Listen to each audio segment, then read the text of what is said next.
Welcome, everyone. Today, we're going to learn about sequencing words. First, next, then, after that, and finally. These special words help us tell stories and explain the order in which things happen. Let's look at how we put things in order.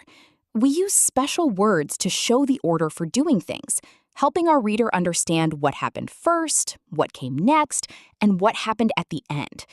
First shows the very first thing that happens. Next, then, and after that all mean the same thing, so you can use any one of them for the middle steps. Finally shows the very last thing that happens.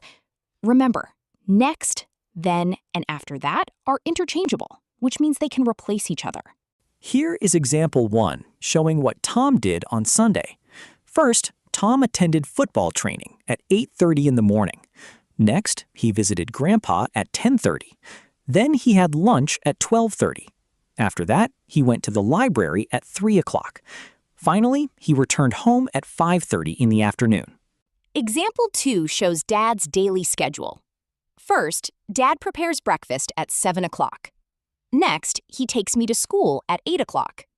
Then, he goes to the supermarket at 12 o'clock. After that, he does housework at 4 o'clock. Finally, he cooks dinner at 6:30 in the evening. Here's a tip. Next, then, and after that have the same meaning and are completely interchangeable.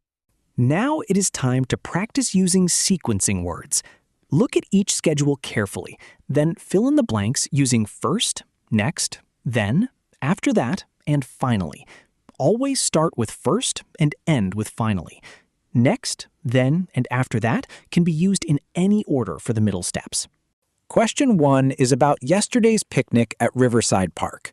First, we arrived at Riverside Park at 9 o'clock.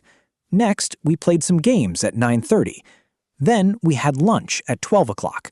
After that, we flew kites at 2 o'clock. Finally, we took class photos at 4 o'clock. Question 2 covers Amy's Saturday timetable. Amy is very busy on Saturdays. First, she attends an art class at 10 o'clock. Next, she learns dancing in the community center at 12 o'clock. Then she has lunch with her mom at 1:30. After that, she does revision at 3 o'clock. Finally, she watches cartoons at 5 o'clock. Question 3, Part A, begins the story of Emma's day in the city last Sunday. First, she had dim sum in the city center at 8 o'clock in the morning. Next, she went hiking on Dragon's Back at 9:30.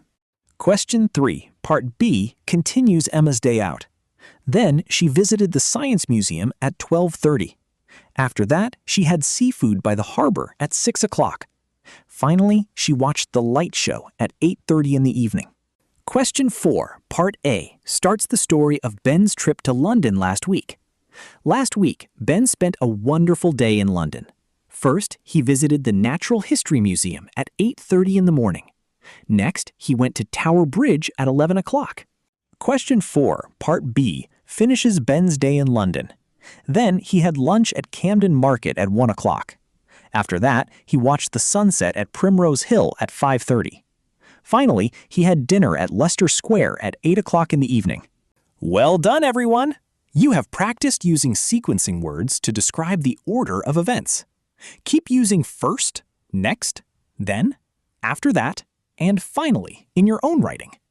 Remember, begin your story with first. Continue the middle steps with next, then, or after that, and end your story with finally. Fantastic job today!